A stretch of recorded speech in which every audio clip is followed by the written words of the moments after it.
ফুলশয্যার রাতে রাজ যখন মৌকে বলল, এই নাও ডিভোর্স পেপার, সাইন করে দাও, রাজের কথাটা মৌয়ের কলিজায় গিয়ে বিঁধল। মামারা মেয়েটার ফুলশয্যার রাতে ডিভোর্স পেপারে সাইন করতে হবে, এটা কখনো ভাবেনি সে। হাতের কাঁচা মেহেদির সাজ, অপরূপা লাগছে মেয়েটাকে। ডিভোর্স পেপারে সাইন করতে গিয়ে এক ফোঁটা চোখের পানি টপ করে কাগজটার ওপর পড়ল। জীবনটা সত্যি অদ্ভুত। 4 ঘন্টা আগে যেমন একটি কাগজে সাইন করে নতুন সম্পর্ক আবদ্ধ হয়েছিল, আর এখন একটা সাইনে সে সম্পর্কটা প্রাণহীন হয়ে গেল। এদিকে সাইন করা কাগজটা হাতে নিয়েই রাজ বলল, সরি মৌ, আমার কিছু করার নেই। পরে যদি তুমি আমাকে ডিভোর্স না দেও, তাই ঝামেলা আগেই মিটিয়ে নিলাম। আর হ্যাঁ, আমার সাইনটা বাকি রাখলাম। যুক্তি যখন শেষ হবে, আমার সাইনটা দিয়ে কাগজটা পরিপূর্ণ করব। মৌ কিছু না বলে মাথাটা নিচু করে আছে। বুকের ভেতরটা যেন কেমন কেমন করছে। জীবনে কাউকে কোনোদিন ভালোবাসিনি, নিজের স্বামীকে সবটা দিব বলে, কিন্তু আজ স্বপ্নগুলো স্বপ্নই থেকে গেল। রাজ ময়ের পাশে থাকা বালিশটা নিয়ে যখনই খাট থেকে নামতে যাবে, তখনই খেয়াল করলো বিছানায় রক্ত। রক্ত দেখে খানিকটা আঁচ করতে পারল সে বিষয়টা কি। মৌকে বসে থাকতে দেখে বের হয়ে গেল। মৌ বিছানায় বসে বসে ভাবছে জীবন নামক বহতার নদীর কথা। এ নদীর শেষ কোথায়? বান্ধবীদের কাছে শুনেছি বাসরাতে এ হয় সে হয়, আর আমার রাজকে বা কি দোষ দিব? আমি নিজের ইচ্ছায় চুক্তির বিয়ে করেছি, যদিও রাজ আর আমি ছাড়া দ্বিতীয় কেউ জানে না। এসব ভাবতে ভাবতে কখন যে ঘুমিয়ে যায় খেয়াল নেই। রাজ ফার্মেসি থেকে প্যাড নিয়ে এসে রুমে ঢুকতে দেখে মৌ ঘুমাচ্ছে। জানালা দিয়ে চাঁদের জ্যোৎস্না এসে মৌয়ের চাঁদমাখা মুখটাতে ভর করছে। মনে হচ্ছে অষ্টাদশী কোনো রাজকন্যা। রাজমৌকে ডাকনা দিয়ে বালিশটা নিয়ে সোফায় শুয়ে পড়ে। সোফায় শুয়ে থাকতে থাকতে রাজ সুমাইয়াকে ফোন দেয়। 2বার রিং হতে সুমাইয়া ফোন ধরে বলে, হ্যালো জান, তুমি কেমন আছো? হ্যাঁ, আমি ভালো। আর হ্যাঁ, তোমার কথা মতো মাকে খুশি করার জন্য বিয়ে করেছি। মেয়েটাও রাজি হয়েছে। আচ্ছা, 6 মাসের মাঝেই কিন্তু দেশে ফিরবে। আচ্ছা সুইটহার্ট, আমাকে ভুলে যেও না। এখন রাখছি, বাই। আচ্ছা, টেক কেয়ার। সকালবেলা পাখির কিচিরমিচিরে রাজের ঘুম ভেঙে যায়। ঘুম থেকে যখনই উঠতে যাবে, ঠিক তখনই কে যেন বারবার দরজায় নক করছে। রাজ তাড়াহুড়ো করে বালিশার চাদর বিছানায় রাখে।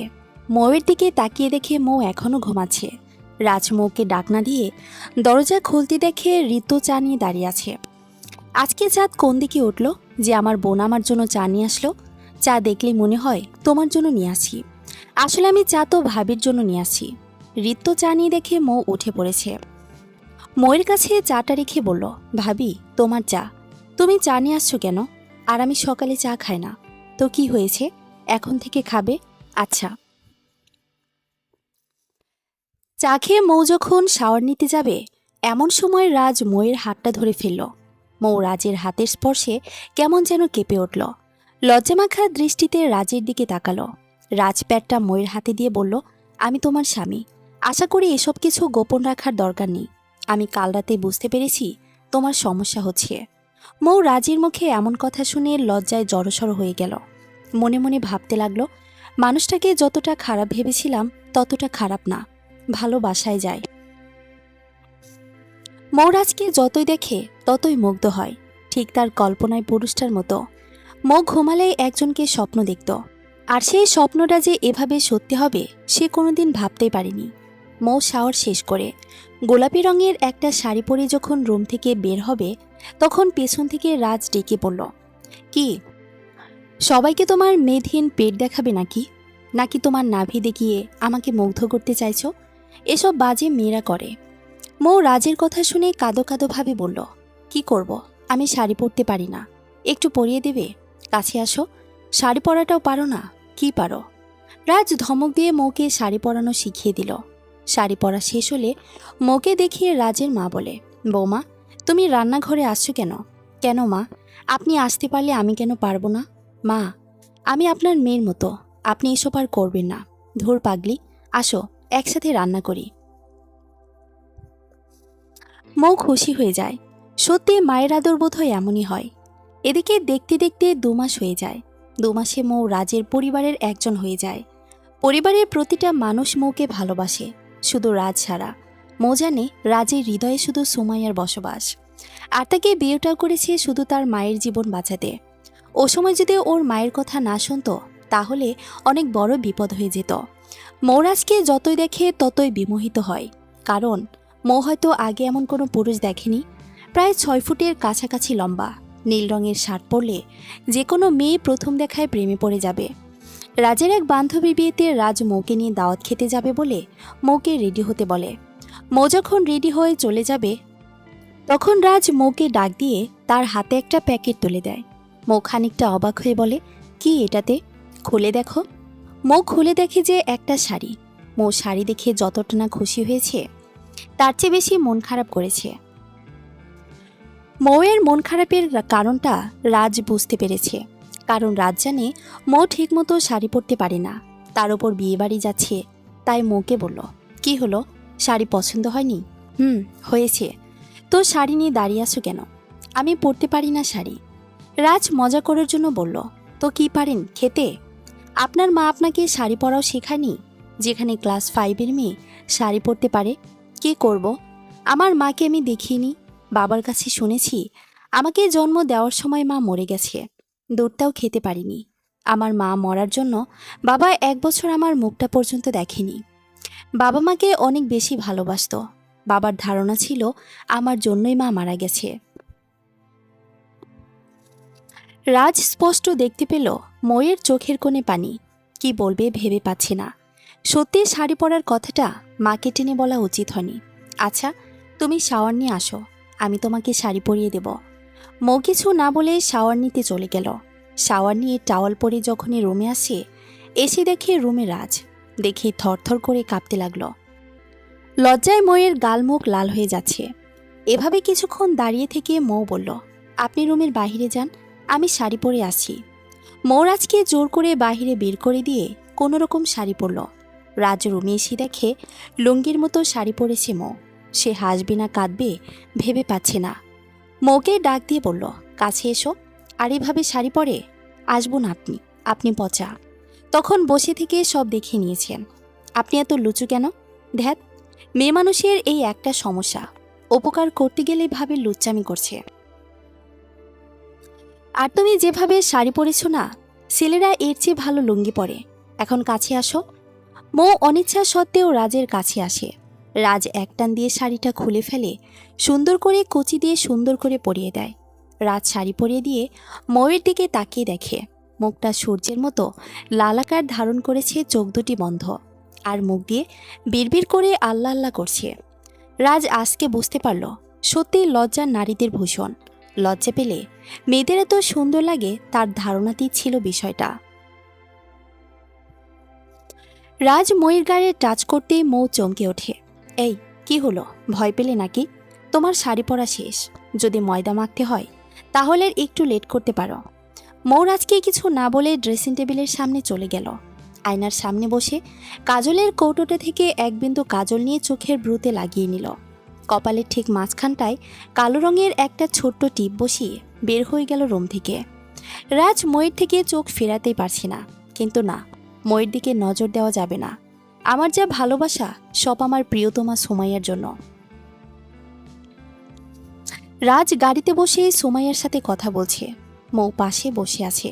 মৌ জানে রাজ তার না, সে নির্দিষ্ট কয়েক দিনের জন্য চুক্তিবদ্ধ। বলতে গেলে রক্ষিতা, ঠিক রক্ষিতা বলা চলে না, কারণ 3 বার কবুল বলে আল্লাহকে সাক্ষী রেখে বিয়েটা হয়েছে। সুমাইয়ার সাথে রাজের রোমান্টিক কথাগুলো ময়ের হৃদয়ে এসে আঘাত করছে। সমুদ্রের ঢেউ যেমন তীরে এসে আঘাত করে, ঠিক তেমনই। রাজকে তখন সুমাইয়া ফোনে কিস করে, তখন ময়ের চোখের কার্নিশ বেয়ে টুপ করে 1 ফোঁটা অশ্রু গড়িয়ে পড়ে। সদ্য কাজল দেওয়া চোখটা আষাঢ়ের সময় যেমন নদীর টইটুম্বুর থাকে তেমনই হয়ে আছে। দেখতে দেখতে বিয়ে বাড়িতে এসে পড়ে। বিয়ে বাড়িতে একটা ছেলে মৌকে দেখে বলে ওঠে, ইস, মালটা সেই। ছেলেটার কথা শুনে রাজের মাথায় রক্ত উঠে যায়। বিয়েবাড়ির সবার সামনে ছেলেটার গালে চর বসিয়ে দিয়ে বলে, এটা আমার স্ত্রী, কোনো বাজারের পণ্য নয়। ভবিষ্যতেও কথা বলার আগে ভেবে বলবি। আর এখানে প্রতিটা মেয়ে কারো না কারো মা, বোন, স্ত্রী। তোর ঘরে যেমন মা, বোন আছে, তেমনই সবারই ঘরে। ভবিষ্যতে কোনো মেয়েকে মাল বলার আগে নিজের মা বোনের চেহারাটা মনে করবি, দেখবি মুখ দিয়ে আর মাল কথাটা আসবে না। রাজ মৌকে নিয়ে সোজা বাসায় এসে পড়ে। মৌ আজ অনেক খুশি, কারণ রাস্তাকে স্ত্রী বলে সবার কাছে পরিচয় দিয়েছে। রাত্রেবেলা যখন রাজ বালিশ নিয়ে সোফাতে যাবে এমন সময় মৌ রাজের হাতটা ধরে ফেলে। হাত ধরলে কেন? আজ সোফাতে না গেলে চলে না? আমরা তো স্বামী স্ত্রী। তোমার প্রতি আমার তো একটা অধিকার রয়েছে। আমরা স্বামী স্ত্রী, তবে বাহিরের লোকেদের কাছে, কিন্তু ঘরের ভেতরে না। তুমি হয়তো চুক্তির কথা ভুলে যাচ্ছ। আমি বিয়েটা করেছি শুধু মায়ের খুশির জন্য, আর সোমাইয়ার বিদেশ থেকে আসতে দেরি হবে বলে। মাকে এই অবস্থায় সোমাইয়ার কথা বললে কখনোই মেনে নিত না। আর তুমি তো টাকা নিয়েছো, তুমি এটাও বলতে পারবে না আমি তোমাকে ঠকাচ্ছি, কারণ তুমি নিজের ইচ্ছে রাজি হয়েছো সব শর্ত মানতে। মৌ আর কিছু বলতে পারে না। ভালোবাসা থেকে বঞ্চিত হতে হয়। বাবা নিজের মেয়েকে সন্তান বলে পরিচয় দেয় না, আর স্বামী পেয়েছে তার কন্টাকে। এসব ভেবেই ঘুমিয়ে যায়। ফজরের নামাজের আজান শুনে মৌয়ের ঘুম ভেঙে যায়। মৌ রাজের কাছে গিয়ে দেখে রাজ ঘুমাচ্ছে। রাজের ঘুমন্ত চেহারাটা মৌয়ের কাছে খুব মায়াবী লাগছে। ছেলেদের চেহারা যে এত মায়াবী হয় তা জানা ছিল না। মৌ রাজের পাশে বসে মাথায় হাত বুলাতে বুলাতে রাজের কপালের ঠিক মাঝখানটায় একটা ভালোবাসার স্পর্শ এঁকে দেয়। রাজ জেগে ওঠে। তুমি এখানে? আজান দিয়েছে, নামাজ পড়বে না? রাজ মৌয়ের গালে ঠাস করে চর বসিয়ে দিয়ে বলে, তোকে কতদিন বলেছি আমাকে রাতে নামাজের জন্য ডাকবি না? অযথা আমার ঘুমটা নষ্ট করতে আসিস। সকালে আমার অফিস আছে, যা, তোর মন চায় তুই গিয়ে পড়। মৌ কোনো শব্দ না করে অজু করতে চলে যায়। মৌ যখন নামাজ পড়ে মোনাজাতে, তখন রাজের মনে হয় কাজটা সে ঠিক করলো। নামাজ তো আমার ভালোর জন্য, ধর মেয়েটাকে আরও মারলাম। রাজের কেন জানি ভীষণ খারাপ লাগছে। তাই সে ঘুম থেকে উঠে যখন এই ব্যালকনিতে গিয়ে দাঁড়াবে, এমন সময় পাশের রুম থেকে কারো চাপা কান্নার আওয়াজ পেল। রাজরুমে ওকে দিতেই দেখে মৌ নামাজের মোনাজাতে কাছে আর কি যেন বলছে। রাজ একটু খেয়াল করে শুনতে পেল যে মৌ বলছে, হে পারওয়ারদিগার, আমার স্বামীকে তুমি হেদায়েত দান করো। আমি যে ওর সাথে জান্নাতে থাকতে চাই, তুমি হেদায়েত না দিলে কে হেদায়েত দেবে? এই পৃথিবী তো একটি গাছের পাতাও নড়ে না তোমার হুকুম ছাড়া। তুমি আমার স্বামীকে কবুল করে নাও। ও আল্লাহ, নামাজের কথা বলেছি বলে আমাকে চর মেরেছে, তুমি কিছু মনে করো না। আমাকে তো মেরেছে, স্বামী স্ত্রীকে মারতেই পারে, এতে করে তুমি মন খারাপ করো না। আমার স্বামীকে তুমি কবুল ও মঞ্জুর করে নাও। আমি তাকে নিয়ে জান্নাতে থাকতে চাই। ও আল্লাহ, জন্মের সাথে সাথে মাকে নিয়ে নিয়েছ, তোমার কাছে কোনো অভিযোগ করিনি। বাবার ভালোবাসা থেকে বঞ্চিত করেছ, তবুও তোমার কাছে অভিযোগ করিনি। তুমি আমার স্বামীকে হেদায়েত দান করো, তার সাথে যেন জীবনের বাকি দিনগুলো কাটাতে পারি, তার পায়ের নিচে যেন থাকতে পারি। মোনাজাত শেষ করার আগেই রাজ রুমে এসে শুয়ে পড়ল। মৌ যখন নামাজ শেষ করে রুমে ঢুকল, এমন সময় রাজ স্পষ্ট খেয়াল করল ভোর রাতে তার থাপ্পড়ের দাগ গালে ভেসে আছে। 5টা আঙ্গুল স্পষ্ট বোঝা যাচ্ছে। মৌ আজ শাড়ি পরেছে, শাড়ি পরতে পারে না তাও। আজ লম্বা ঘোমটা টেনে চরের দাগটা আড়াল করে রেখেছে। রাত সকালে ব্রেকফাস্ট করে অফিসে চলে যায়, অফিসের কাজ করছে। এমন সময় মৌয়ের ফোন। আসসালামু আলাইকুম। ওয়ালাইকুম আসসালাম। কিছু বলবে? খেয়েছো তুমি? না, খাবো। আচ্ছা, খেয়ে নাও। আর আমার আজ টাকা লাগবে 1 লাখ। এত টাকা দিয়ে কি করবে? আমি তো চুক্তির টাকাতে চাচ্ছি। ও আচ্ছা, লকারের চাবি বিছানায় নিচে, ওখান থেকে চাবি নিয়ে আলমারি থেকে 1 লাখ টাকা নিবে। আচ্ছা। মৌ ফোন কেটে দিলে রাজ ভাবতে লাগে টাকার জন্য মেয়েরা কি করতে না পারে। রাতে যতটুকু ভালো মনে করেছিলাম, দুপুরে তার পরিচয় দিল কতটা ভালো। সত্যি মেয়েরা ক্ষণে ক্ষণে রং পাল্টায়। ধর, কী সব ভাবছি।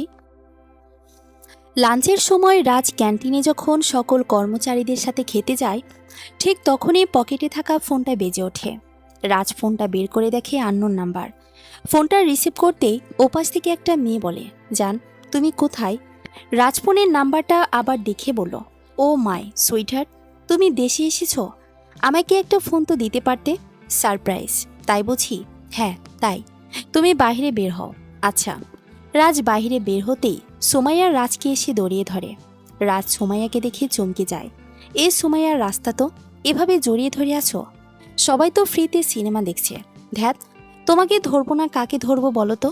হ্যাঁ, আমাকেই ধরবে, তবে এখানে না। আর এটা আমেরিকা না, বুঝলে সুইটহার্ট? বুঝলাম। চলো, আজ সারাদিন শহর ঘুরে বেড়াবো। রাজার সুমাইয়া সারাদিন ঘুরে সন্ধ্যায় ডিস্কোতে চলে যায়। এদিকে রাজ ডিস্কোতে গিয়ে ড্রিঙ্কস করে। সুমাইয়া রাজের সাথে ডিট করার জন্য গোপনে ড্রিঙ্কসে যৌন উত্তেজনার ওষুধ মিশিয়ে দেয়। রাজ আর সুমাইয়া দুজন যখন একটা রুমের ভেতর, সুমাইয়া রাজকে জড়িয়ে ধরে। হঠাৎ সুমাইয়ার ফোনটা ক্রিং ক্রিং করে বাজতে লাগে। ফোনটা ধরতেও ওপাশ থেকে কে যেন বলল, ম্যাডাম, আঙ্কেল স্ট্রোক করেছে, আপনি হসপিটালে আসেন। সুমাইয়া ফোনটা পিক করে রাজকে নিয়ে হোটেল থেকে বের হয়ে পড়ে। রাজকে বাসায় যেতে বলে সুমাইয়া গাড়ি করে হসপিটাল চলে যায়। এদিকে বাসায় আস্তে আস্তে রাজের মাথাটা কেমন ঘুরতে লাগলো। বাসায় এসেই দরজা নক করতে মৌ দরজা খুলে দেয়। মৌ দরজা খুলে দিয়ে বলে, কি ব্যাপার, তুমি তো এত রাত করো না, আজ এত দেরি করলে কেন? রাজ দরজাটা লাগিয়ে দিয়ে বলল, পার্টিতে গিয়েছিলাম, অফিসের বাইরেরা এসেছিল। ও আচ্ছা, খাবে আসো। না, আমি খেয়ে এসেছি। আচ্ছা ঠিক আছে, তাহলে শুয়ে পড়ো। রাজ যখন শুয়ে পড়বে এমন সময় মৌ গিয়ে চুল আঁচড়াতে লাগলো। মৌ এমনিতেই শাড়ি ঠিক রাখতে পারে না, আর কেন জানি শাড়িটা শরীরে স্পর্শকাতর জায়গা থেকে সরে যায়। এদিকে রাজের শরীরটা কেমন যেন লাগছে। মৌকে খুব কাছে পেতে ইচ্ছে করছে। রাজ এবার আর সহ্য করতে পারল না, মৌকে পেছন থেকে গিয়ে জড়িয়ে ধরল। এই, কি হচ্ছে রাজ? রাজ কিছু না বলে মৌকে নিয়ে বিছানায় শুয়ে দেয়। মৌ অনেকটা ঘাবড়ে যায়। কি হচ্ছে রাজ? কি করছো তুমি? তুমি পাগল হলে? আমি তো তোমাকে দেখেই পাগল হয়েছি প্রিয়তমা, আর তুমি আমার স্ত্রী, তো তুমি তো বলেছিলে। মৌয়ের কথা শেষ করার আগেই রাজ মৌয়ের ঠোঁট দুটি বন্ধ করে দেয়। তারপর দুজন ভালোবাসার সাগরে হারিয়ে যায়। পরদিন সকালে মৌ ঘুম থেকে উঠে শাওয়ার নিয়ে এসে দেখে রাজ দাঁড়িয়ে আছে। কিছু বলবে? মৌ, কাল রাতের জন্য সরি, আমি ইচ্ছাকৃত এই কাজটা করিনি, ড্রিঙ্কস করেছিলাম তাই করেছি, ক্ষমা করে দাও আমায়। এই নাও পিল, খেলে কনসিভ হওয়ার চান্স থাকবে না। এই নাও পানি। মৌ কিছু বলতে পারছে না, দুচোখ বেয়ে পানি গড়িয়ে পড়ছে। কি হলো, তুমি কাঁদছো কেন? সরি বলেছি তো, হা করো, আমি খাইয়ে দিচ্ছি। মৌ অনিচ্ছা সত্ত্বেও হা করল। রাজ মৌয়ের মুখে একটু পানি দিয়ে কয়েকটা পিল মৌয়ের মুখে তুলে দিল। মৌয়ের কাছে মনে হচ্ছে যত্ন করে তার মুখে কেউ বিষ তুলে দিচ্ছে। এতটা কষ্ট লাগছে, মনে হচ্ছে কেউ বিষ খাইয়ে দিলেও এতটা কষ্ট লাগবে না। রাজমৌকে পিল খাইয়ে দিয়ে হাঁপ ছেড়ে বাঁচে। যাক, বাঁচা গেল। নিজের ভুলের জন্য কি বোকামিটা না করেছিলাম। মৌ বিছানায় শুয়ে শুয়ে কাছে, এ কান্না দেখার মানুষও তার নেই। এদিকে কাজের মেয়েটা এসে মৌকে ব্রেকফাস্ট করার জন্য ডেকে গেল। মৌ কোনরকম বিছানা থেকে নেমে সকলের সাথে ব্রেকফাস্টে অংশগ্রহণ করে। মৌয়ের পেটে কিছুই যাচ্ছে না। এটা রাজের মা মিসেস হাফসা খেয়াল করলো। কিরে মা, তুই তো কিছুই খাচ্ছিস না। কই, না তো, খাচ্ছি তো মা, তাতে দেখতেই পাচ্ছি। আর এই যে বাবা রাজ, আমি আর কতদিন বাঁচি? আমি কি নাতি নাতনির মুখ দেখতে পারবো না? মৌয়ের শাশুড়ির কথাগুলো শুনে মৌয়ের আরও বেশি কষ্ট হতে লাগলো। এই সংসারটা যে তার বড্ড পরিচিত, মানুষগুলো আপন হয়ে গেছে। কোনোদিন তো এভাবে কারো আদর পায়নি, কিন্তু তাদের কোনো আশায় সে পূর্ণ করতে পারবে না। রাস্তার মাকে কিছু না বলেই খাবার ছেড়ে উঠে পড়ল। কিরে বাবা, খেলি না? ও মা, অফিসের কাজ আছে, তো খেয়ে তো যা। না মা, যতটুকু খেয়েছি এতেই হবে। আচ্ছা, সাবধানে যাস। আচ্ছা মা, আসি। রাজ বাসা থেকে বের হয়ে সুমাইয়াকে ফোন দিল। দুবার রিং হতেই সুমাইয়া ফোনটা ধরে বলল, হ্যালো জান, তুমি কোথায়? এই তো অফিস যাচ্ছি। ও আচ্ছা, শোনো, বাবা অসুস্থ, তুমি কি বাসায় আসবে? ও নো, তুমি আগে বলবে না? কি হয়েছে বাবার বলো? আরে স্ট্রোক করেছিল, এখন অনেকটাই সুস্থ। আচ্ছা, তুমি থাকো, আমি আসছি। রাজ তাড়াহুড়ো করে সুমাইয়াদের বাসায় চলে যায়। সুমাইয়ার বাবা রাজকে দেখেই কাছে টেনে নেয়। বাবা, তুমি যেন কি করছো? এই তো আঙ্কেল, বাবার কোম্পানি দেখাশোনা করছি। ও আচ্ছা। সুমাইয়া মামুনি, রাজ বাবাজিকে নিয়ে ওপরে যাও। সুমাইয়া রাজকে নিয়ে সোজা ওপরে চলে যায়। সুমাইকে আজ অনেক সুন্দর লাগছে। সুমাইয়া রাজের দিকে অপলক দৃষ্টিতে তাকিয়ে আছে, কেউ কোনো কথা বলছে না। এভাবে কিছুক্ষণ নীরব থেকে সুমাইয়া রাজকে বলে, কি হলো, এমন করে তাকিয়ে কি দেখো? আমার রাজকুমারীকে দেখি, দেখার কি আছে? আগে দেখনি? দেখেছি, তবে তোমাকে যতই দেখি ততই মুগ্ধ হই। জানি না তুমি কোন মায়ায় ফেলেছ আমায়। পূর্ণিমার চাঁদের চেয়েও তুমি আমার হৃদয়ের আকাশে দীপ্তিমান। তাই বুঝি? হ্যাঁ, তাই। আচ্ছা, লাভ ইউ। একটু জড়ায় ধরি। আমার বুঝি লজ্জা করে না? তাই বুঝি? আপনারা তো লজ্জা, তাহলে রাস্তায় জড়িয়ে ধরেছিলে কেন? কি হয়েছে তাই? এবারও ধরছি। এ বলে সুমাইয়া রাজকে জড়িয়ে ধরে। রাজও সুমাইয়াকে জড়িয়ে ধরে। সুমাইয়ার নিঃশ্বাস ভারী হয়ে আছে। সুমাইয়ার সারা শরীর দিয়ে আগুন বের হচ্ছে। সুমাইয়া রাজের ঠোঁটের সাথে নিজের ঠোঁট চেপে ধরে। সুমাইয়া রাজকে নিয়ে অন্য দুনিয়ায় হারিয়ে যেতে চাচ্ছে। যে কাজটা রাজের করার কথা সেটা করছে সুমাইয়া। কিন্তু কি হচ্ছে রাজ কিছু বুঝতে পারছে না। বিয়ের আগে এসব ঠিক না, এটা রাজ খুব করে বুঝতে পারছে। তাই সুমাইয়াকে ধাক্কা দিয়ে সরিয়ে দেয়। সুমাইয়া খানিকটা অভিমানী সুরে বলল, কি হয়েছে জান? তুমি ধাক্কা দিয়ে সরিয়ে দিলে কেন? সুইটহার্ট, আমি তো তোমাকে বিয়ে করব, আর বিয়ের আগে এসব করা শরীয়ত সম্মত না। আমি চাই না তোমাকে অপবিত্র করতে। তোমাকে বউ করে আমার বাড়িতে নিয়ে আমার ভালোবাসার সমস্তটাই বিলিয়ে দেব। সুমাইয়া কিছু একটা বলতে গিয়েও থেমে গেল। এদিকে সুমাইয়ার কাছে মনে হচ্ছে সমস্ত শরীরে কেউ আগুন ধরিয়ে দিয়েছে, কিন্তু কিছু করার নেই। রাজ ব্যাকটিডেট। কি হলো? তুমি চোখ বন্ধ করে কি ভাবছো? কিছু না জান, তবে তোমাকে পেয়ে সত্যি আমি ভাগ্যবতী। আচ্ছা সুইটহার্ট, আমার যে যেতে হবে। রাজ বিকেলে বাসায় এসে দরজা নক করতেই মৌ দরজা খুলে দেয়। দরজা খুলে রাজকে দেখে অনেকটাই চমকে যায়। রাজ এ সময়ে রুমে আসতে আসতে মৌ রাজকে বলল, আজকে আপনার শরীর খারাপ লাগছে? এত তাড়াতাড়ি বাসায় এসে পড়লেন? না, ভালো লাগছিল না, তাই এসে পড়লাম। ও আচ্ছা, তুমি বসো, আমি তোমার জন্য লেবুর শরবত করে আনছি। মৌ রাজের জন্য লেবুর শরবত এনে যখন রাজের দিকে তাকায়, তখনই তার গ্লাসটা ফ্লোরে পড়ে ভেঙে যায়। রাজের শার্টে মৌয়ের স্পষ্ট দেখতে পাচ্ছে লিপস্টিকের দাগ। মৌয়ের বুঝতে বাকি রইল না রাজ কোথায় থেকে আসলো। মৌয়ের বুকের ভেতরটা কষ্টে ফেটে যাচ্ছে। সে জানে রাজ তার নয়, তবুও কেন এত কষ্ট লাগছে। মানুষটাকে সে কি ভালোবেসে ফেলল? এদিকে দিন যতই যাচ্ছে রাজের মেজাজ ততই খারাপ হচ্ছে। ঠিকমতো বাসায় ফিরে না, রাত করে ফিরে। রাজের মা মিসেস হাফজা কিছু জিজ্ঞেস করলে মৌ বলে অফিসের কাজ নিয়ে ব্যস্ত থাকে। রাত প্রায় 1টা, এখনও রাজ আসছে না। বারবার ফোন করছে মৌ, কিন্তু বারবার পরিচিত কণ্ঠে কেউ একজন জানান দিচ্ছে, আপনি যে নাম্বারে ফোন দিচ্ছেন সেটা এই মুহূর্তে বন্ধ আছে, পরে আবার চেষ্টা করবেন, ধন্যবাদ। মৌয়ের খুব ভয় হচ্ছে, রাজের কিছু হলো না তো। মৌ 2 রাকাত নফল নামাজ পড়ে নিল। মৌয়ের যখনই কোনো বিপদ হয় তখনই সে নামাজে দাঁড়িয়ে যায়, কারণ সে আল্লাহর উপর সকল অবস্থায় ভরসা রাখে। মৌ নামাজ শেষ করে খাটে এসে বসতেই কে যেন দরজায় নক করে। মৌ দৌড়ে গিয়ে দরজা খুলে দেয়। দরজা খুলতে দেখে রাজ দাঁড়িয়ে আছে। কি হলো জান, তুমি দাঁড়িয়ে আছো কেন? আসো, কাছে আসো। মৌ দরজা লাগিয়ে দিয়েই রাজকে নিয়ে তাদের রুমে এসে পড়ে। এই অবস্থায় রাজের মা রাজকে দেখলে খুব কষ্ট পাবে। রাজ মৌকে জড়িয়ে ধরে খাটে শুয়ে দেয়। রাজের মুখ থেকে ড্রিঙ্কসের গন্ধ আছে। মৌয়ের বুঝতে বাকি থাকে না রাজ নেশা করে এসেছে।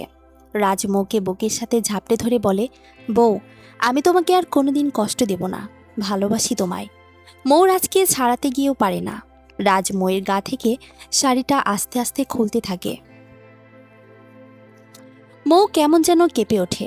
তার মনে হচ্ছে শরীরে কেউ কারেন্ট লাগিয়ে দিয়েছে। রাজের প্রতিটা স্পর্শ মৌকে পাগল করে দিচ্ছে। মৌ সহ্য করতে না পেরে রাজকে জড়িয়ে ধরে। রাজ মৌয়ের বুকেই ঘুমিয়ে যায়। সকালবেলা রাজের ঘুম ভাঙতেই রাজ দেখে মৌ তাকে জড়িয়ে ধরে ঘুমাচ্ছে। মৌয়ের আধখোলা শাড়ি ফ্লোরে পড়ে আছে।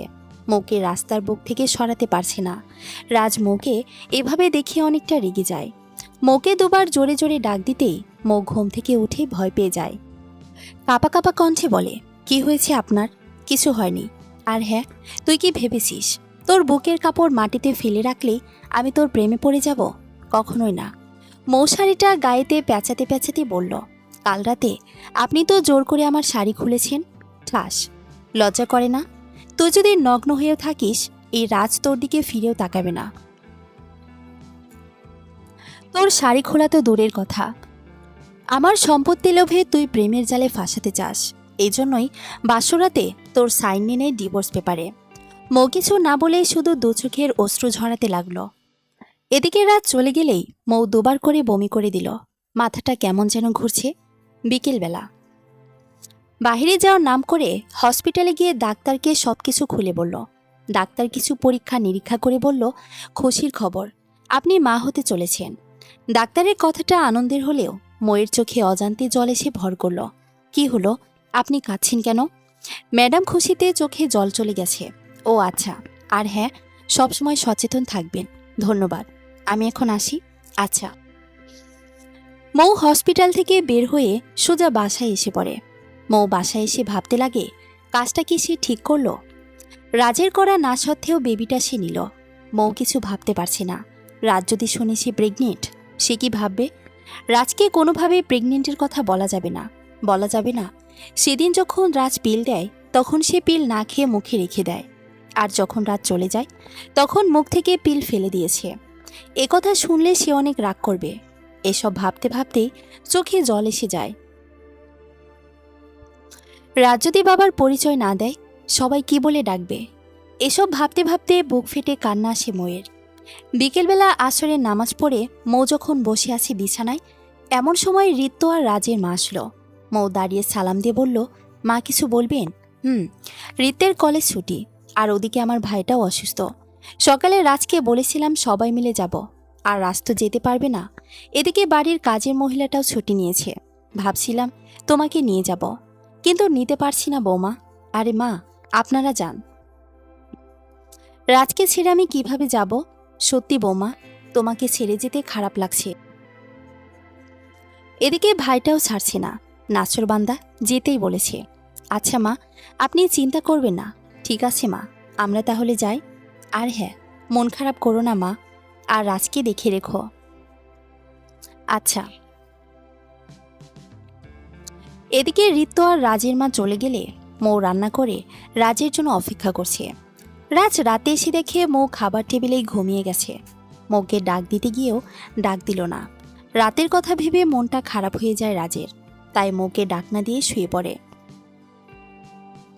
রাত 12টার দিকে যখন মৌয়ের ঘুম ভেঙে যায়, ঘুম ভেঙে দেখে রাজ ঘুমাচ্ছে বিছানায়, পা থেকে জুতোটাও খোলেনি। মৌ খাবার টেবিলের দিকে তাকিয়ে দেখে খাবার যেন রাখা আছে তেমনই। রাজ খাবার খায়নি। মৌ খাবারটা ওভাবে রেখে রাজের পা থেকে জুতো খুলে পায়ে একটা চুমু দিয়ে বলল, আমি কতই না ভাগ্যবতী হতাম যদি তোমার পায়ের নিচে একটু স্থান পেতাম সারা জীবনের জন্য। এ বলেই পাজরা বুকে জড়িয়ে কাঁদতে থাকে। কাঁদতে কাঁদতে কখন যে পায়ের কাছে ঘুমিয়ে যায় খেয়াল নেই। ফজরের আজান হচ্ছে। আজান শুনেই ঘুম ভেঙে যায় ময়ের। ঘুম থেকে উঠে অজু করে নামাজে যাওয়ার আগে ভাবল, রাজকে ডেকে দেই। আমি চাই না আমার স্বামী জাহান্নামী হোক। মৌ রাজের মাথায় কাছে গিয়ে দুবার ডাক দিতেই রাজ ঘুম থেকে উঠে চোখ কষলিয়ে কষলিয়ে বলতে লাগে, এই ডাকছিস কেন আমায়? ফজরের আজান হয়ে গেছে, অজু করে নামাজটা পড়ে নেন। এই, তোকে না বলেছি নামাজের জন্য ডাকবি না? আমার ভালোর জন্য কি ডাক দেয়? আপনার জন্যই তো ডাকি। রাজ এবার রেগে গিয়ে ময়ের গালে চর বসিয়ে দিয়ে বলল, আমার ভালো তোর বুঝতে হবে না। রক্ষিতাদের আবার নামাজ, পারলে তুই গিয়ে পড়। রাজের মুখে রক্ষিতা কথা শুনে দুচোখ বেয়ে অশ্রু গড়িয়ে পড়তে লাগল। মৌ চোখের পানি মুছতে মুছতে জায়নামাজে গিয়ে বসল। নামাজ শেষ করে প্রতিদিনের মতো আজও বলল, হে আল্লাহ, আমার স্বামীকে আপনি হেদায়েত দেন। আমি আমার জন্য কিছুই চাই না। আপনি আমার স্বামীকে কবুল করে নেন, তার উপর কোনো আযাব দিবেন না। যা দেওয়ার আমাকে দেন। তবে হ্যাঁ রাব্বি আল্লাহ, সহ্য করার শক্তিটাও আমাকে আপনি দিবেন। নামাজ শেষ করে মৌ ব্রেকফাস্ট রেডি করতে চলে যায়। এদিকে রাজ ঘুম থেকে উঠে ব্যালকনিতে যখন যায়, এমন সময় রাজের ফোনটা ক্রিং ক্রিং করে বেজে ওঠে। ফোনের দিকে তাকাতে দেখে মা ফোন করেছে। রাজ ফোনটা ধরেই বলল, মা কোথায় তুমি? আর বলিস না, তোর মামার বাড়ি এসেছি। তোকে না গতকাল সকালে বললাম। আর শোন, আমাদের ফিরতে সপ্তাহখানেক লেট হবে, আর ঠিক মতো থাকিস। একদম বৌমার সাথে খারাপ ব্যবহার করবি না। আচ্ছা মা, আর তুমি তাড়াতাড়ি এসো। আচ্ছা, সাবধানে থাকিস।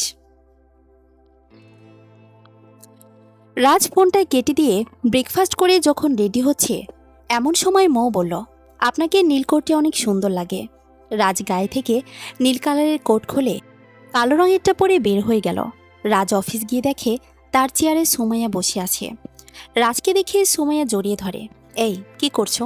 এটা তো অফিস, কেউ দেখবে তো। আচ্ছা ছেড়ে দিলাম। আর শোনো, মা ঋতু তারা কেমন আছে? হ্যাঁ, ভালো আছে। চলো, আজ তোমার মায়ের সাথে দেখা করতে যাব। কেন? শাশুড়িকে দেখতে যাব তাই? মা আর ঋতু বাসায় নেই, মামা বাড়ি গেছে। সত্যি বলছো? হুম। তাহলে চলো, আজ তোমাদের বাসায় রোমাঞ্চ করব। মৌ, ও কি ভাববে? তুমিও না। ও কিছু ভাববে না, ও তো চুক্তি করেছে, কিছুই বলবে না। আর তুমি তো ডিভোর্স দিচ্ছই। আচ্ছা চলো। রাজ সুমাইয়াকে নিয়ে বাসায় এসে পড়ে। বাসায় এসে দেখে মৌ রুমে বসে আছে। সুমাইয়া মৌকে দেখে বলে, জান, একে তুমি ভাড়া করেছো? হুম। আচ্ছা, এই যে তুমি, আমাদের জন্য নাস্তা রেডি করো তো। মৌ কিছু বলছে না, ফ্যালফ্যাল করে রাজের দিকে তাকিয়ে আছে। কি হলো, এখনো যাচ্ছ না কেন? সুমাইয়া কি বলো শুনতে পারলে না? মৌ বুকে পাহাড় সম কষ্ট চাপা দিয়ে মুচকি হেসে বলল, যাচ্ছি। মৌ চলে গেলে সুমাইয়া রাজকে জড়িয়ে ধরে। এই সুমাইয়া, কি হচ্ছে? কি হচ্ছে বোঝো না? আমার জানকে আদর করছি। সুমাইয়া রাজকে বিছানায় ফেলে দিয়ে রাজকে আলিঙ্গন করে নেয়।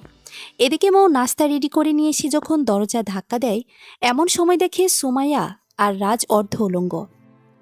মৌ আর সহ্য করতে পারে না। সুমাইয়া হঠাৎ দরজা খোলার শব্দে মৌকে এভাবে দেখতে পেয়ে রাগে ফুঁসলে ওঠে। মৌয়ের গালে চর বসিয়ে দিয়ে বলে, তুই রুমে আসবি, দরজা নক করে আসবি না? সরি ম্যাডাম, ক্ষমা করে দিবেন, আমি বুঝতে পারিনি। এই নেন আপনাদের নাস্তা। আচ্ছা, এখন তুই যা, আমরা না ডাকলে আর রুমে আসবি না। মৌরুম থেকে বের হয়ে ফুপিয়ে কাঁদতে লাগলো। মনে হচ্ছে তার কলিজাটা কেউ কচি কচি করে কাটতেছে। মৌ পারছে না তার ভাগটা সুমাইয়াকে দিতে। মনে প্রাণে রাজকে সে স্বামী হিসেবে গ্রহণ করেছে। মৌয়ের খুব কষ্ট হলে সে নামাজ পড়ে, এতে কষ্ট কম হয়। এবারও তার ব্যতিক্রম হলো না। এদিকে রাজ আর সুমাইয়া বালিশ নিয়ে মারামারি করতে করতে একসময় সুমাইয়ার হাতের বালিশটার কভার খুলে যায়, আর সাথে সাথেই বালিশের কভার থেকে একটা কাগজ বেরিয়ে আসে। রাজ কাগজটা হাতে নিয়ে দেখে মৌয়ের প্রেগনেন্সি রিপোর্ট।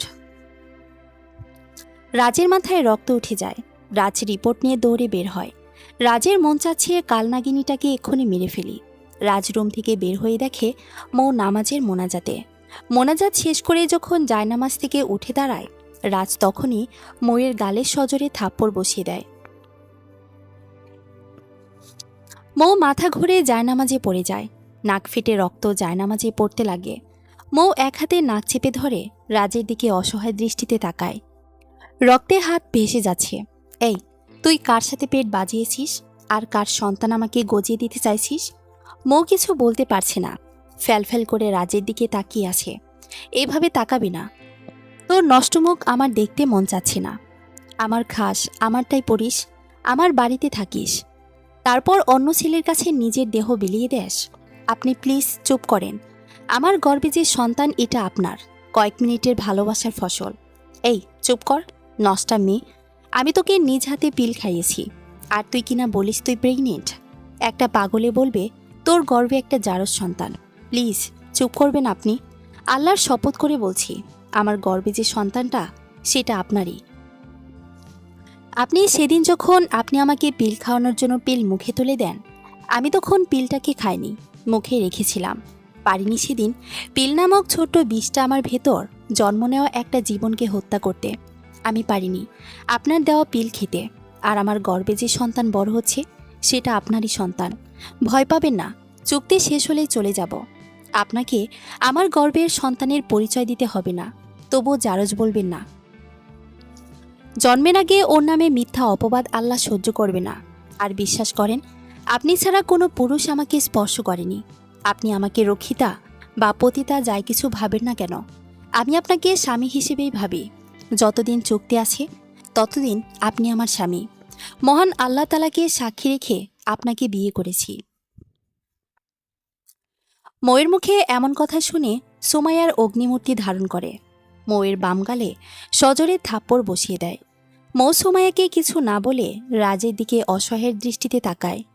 নিজের স্বামীর সামনে অন্য একটা মেয়ে তার গায়ে হাত তুলল, তাতে রাজের দৃষ্টিপাত হলো না।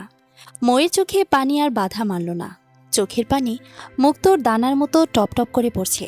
বাহ বাহ, দেখছো জান, কেমন কান্নার অভিনয় করছে। আরে, চুক্তি করছো ভালো কথা, তাই বলে পেটে বাচ্চা নিতে হয়? আর শোনেন মিস মৌ, রাজ জন্মগতভাবে আমার সম্পত্তি, আমার জান। আমরা পরিবার মেনটেন করে খুব শীঘ্রই বিয়ে করছি। নেক্সট টাইমে স্বামীর অধিকার নিয়ে রাজের দিকে হাত বাড়াবে না। রক্ষিতা রক্ষিতার মতো থাকবে।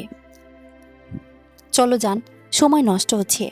জানি না কবে আমার জানকে সম্পূর্ণ করে আপন করে পাবো। আমার অনেক ভয় হয়, যদি তোমাকে হারিয়ে ফেলি তাহলে আমি বাঁচবই না। রাজ সুমাইয়ের কপালে চুমো দিয়ে বলল, কিরকম অলক্ষণে কথা বলছো? তোমার কিছু হলে আমি কি করে বাঁচব? আচ্ছা চলো রুমে যাব, আবার বাসায় যেতে হবে। সুমাইয়া আর রাজ তাদের রুমে গিয়ে দরজা বন্ধ করে দিল। দরজা বন্ধ করে দিয়ে সুমাইয়া রাজকে ধাক্কা দিয়ে ফেলে দিল বিছানায়। রাজের বুকের ওপর শুয়ে রাজের মাথায় হাত বুলিয়ে দিচ্ছে। আচ্ছা সুমাইয়া, তুমি আমাকে এত ভালোবাসো কেন? কই না তো, ভালোবাসি না। তবে কি জানো রাজ, আমি যতবার নিঃশ্বাস নেই তার চেয়ে বেশিবার আমার জান পাখিটাকে মিস করি। তুমি যদি আমাকে বিয়ে না করো তাহলে আমি সত্যি মরে যাব। বিদেশের মাটিতে যখন ছিলাম তখন তোমার একটা ছবি বুকে নিয়ে ঘুমাতাম। আমার মনে হতো তুমি আমার সাথেই আছো। প্রতিনিয়ত তোমাকে মিস করতাম। জানো জান, তুমি কখনো ছেড়ে দিতে চাইলে আমায় গলা টিপে মেরে ফেলো, তারপর ছেড়ে যেও। আমি বেঁচে থাকতে তোমাকে হারাতে পারবো না। সোমাইয়া কথাটা বলেই কেঁদে দিল। রাজের বুকের ভেতরটা কেমন যেন চিনচিনে ব্যথা করতে লাগলো। সোমাইয়াকে শক্ত করে জড়িয়ে ধরে বলল, পাগলি আমার, আমি মরে গেলেও আমার আত্মাটা তোমায় ভালোবাসবে, মরতে হবে না। এই বলে সোমাইয়া ওর ওষ্ঠ জগল। রাজের ওষ্ঠ জগলকে সাদরে আলিঙ্গন করে নিল। দুজনেই পান করলো ভালোবাসার অমীয় সুধা। আচ্ছা রাজ, তুমি কি জাদু দেখবা? জাদু সেটা আবার তুমি কেমনে? বলো, দেখবে না? আচ্ছা, তুমি কি আমেরিকা থেকে জাদু শিখে আসছো? রাগামানা কিন্তু। রাগালে কি করবে? রাগালে কামড় দেব। আচ্ছা, কামড় দিতে হবে না, দেখাও জাদু। সুমাইয়া আস্তে আস্তে বুকের কাপড় সরাচ্ছে। এই এই কি করছো? কাপড় খুলছো কেন? আহা, জাদু দেখতে সময় কথা বলতে হয় না, চুপ করে দেখো। সুমাইয়া বুকের কাপড়টা অনেক সরাতেই রাজ দেখতে পেল। সুমাইয়ার বুকের ওপর ট্যাটু করা, রাজ মাই হার্ট। রাজ দেখেই কেঁদে ফেল। কান্নাজনিত কণ্ঠে বলল, সুমাইয়া, এত ভালোবাসো আমায়? কই, ভালোবাসি না তো। আমি আমাকে ভালোবাসি। তুমি যে আমার জান, তোমাকে ছাড়া বাঁচবো কেমনে? আমাকে নিয়েই বাঁচবে। আর শোনো, 3 থেকে 4 মাসের মধ্যে প্ল্যান সাকসেস হবে। মা বলেছে তার শেয়ার আমার নামে লিখে দেবে।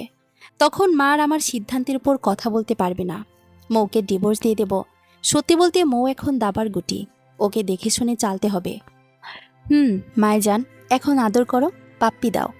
এদিকে মৌ নাকে মুখে পানি দিয়ে অন্য রুমে বসে আছে। মৌ পেটে হাত দিয়ে বলছে, এই তুই শুনতে পাচ্ছিস? শুনতে পাচ্ছিস তুই? মার কথা শুনতে পাচ্ছিস? শোন না, তোর বাবার কথায় রাগ করিস না কেমন? তোর বাবাইটা অনেক রাগী, তাই না? আর হ্যাঁ শোন, তোর বাবাই তোকে কোনো কিছু বলতে কান ধরে থাকবি, শুধু আমার কথা শুনবি, মনে থাকবে? আর কাঁদবি না কেমন? তুই যদি কাঁদিস তাহলে আমিও কেঁদে দেব। এ বলে মৌ ফুপিয়ে কাঁদতে লাগলো। চোখের পানি আল্লাহ যে কত দিয়েছে। শুনেছি মা জন্ম দেওয়ার পরই দুনিয়া ছেড়ে চলে গিয়েছে। মায়ের দুধটাও আল্লাহ আমার ভাগ্যে রাখিনি। জন্ম নেওয়ার পরপরই নাকি গগন বিদায়ী কান্না করেছিলাম। আচ্ছা, হে আসমান জমিনের প্রভু, আমাকে কাঁদাতে কি তোমার ভালো লাগে? যদি ভালো লাগে, সহ্য করবার ক্ষমতা দিয়ে আমি তোমার খুশির জন্য আমৃত্যু কেঁদে যাব। আর মাঝে মাঝে খুব রাগ হয় দাদির প্রতি।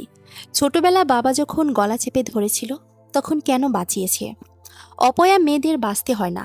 অপয়া কারণেই মাকে জন্মের পরপরই বাবার কাছ থেকে কেড়ে নিয়েছি। যে বাবা আমাকে নিয়ে হাজারো স্বপ্ন দেখেছিল, সে বাবাকে কষ্ট দিয়েছি। বাবা আজও আমাকে মায়ের হত্যাকারী ভাবে। যদি আমি পৃথিবীতে না আসতাম তাহলে নাকি মা মরত না। এদিকে ময়ের পাশে রাখা তার ফোনটা ক্রিং ক্রিং করে বাজছে। ফোনটা একবার রিং হতে দ্বিতীয়বার মৌ চোখের পানি মুছে ফোনটা রিসিভ করে বলল, মা, আসসালামু আলাইকুম। আপনি কেমন আছেন?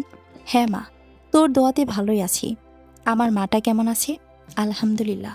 মা, আপনার শরীর কেমন? ভালো। আচ্ছা রাজ কোথায়? বাসায় না অফিসে? মা, রাজ বাসায়। আমার একা একা থাকতে কষ্ট হবে বলে রাজ অফিসে যায়নি। তাই বুঝি? সত্যি মা, আমি যা 22 বছরে পারিনি তুই কয়েকদিনেই করে দেখিয়েছিলি। তোর প্রতি আমার বিশ্বাস ছিল। আচ্ছা, হাদারামটা খেয়েছে? আর তুই খাইছিস মা? হ্যাঁ মা, জানো আজকে রাজ বিরিয়ানি এনেছিল। ওই নিজ হাতে আমাকে খাইয়ে দিয়েছে বলেই মৌ আরও কান্না আটকাতে পারল না। ফোন ধরে চাপা কান্না করে দিল। কি হলো মা, তুই কাঁদছিস কেন? না মা, আপনার আর রিত্যের জন্য মন খারাপ লাগছে, তাই একটু। ধুর পাগলি, কাঁদে না, আমরা 3-4 দিন পর এসে পড়ব। আচ্ছা মা, নামাজ পড়ব, এখন রাখি। ফোনটা কেটে দিতেই চোখ যায় তাদের রুমের দিকে। দরজাটা এখনও আটকানো। মনে হচ্ছে কেউ মৃত্যুর যন্ত্রণা দিচ্ছে। বাঙালি মেয়ে সব পারলেও নিজের স্বামীর ভাগ কাউকে দিতে পারে না। হঠাৎ ঘড়ির কাঁটা জানান দিল 2টা বাজে। মৌ তাড়াহুড়ো করে অজু করে নামাজে দাঁড়িয়ে গেল। নামাজ শেষ করে রুম থেকে বের হতে দেখে রাজার সুমাইয়া দাঁড়িয়ে আছে। কিছু বলবেন আপনি? রান্না করেছ? নামাজ শেষ করলাম, আপনার একটু বসেন, আমি রান্না করে নিয়ে আসছি। কি? তার মানে এখনও রান্না হয়নি? রাজ, এই মেয়েকে তুমি বাড়ির রানী করে নিয়ে আসছো? এই শোন, আধা ঘন্টার মাঝে যেন রান্না করে নিয়ে আসা হয়, না হলে তোর কাপড় গা থেকে খুলে পেটাবো। ক্ষুধারে আমার পেট জ্বলে যাচ্ছে। চলবে। গল্প সংসার, প্রথম পর্ব। দ্বিতীয় পর্ব পড়ার আমন্ত্রণ রইল। ধন্যবাদ সবাইকে।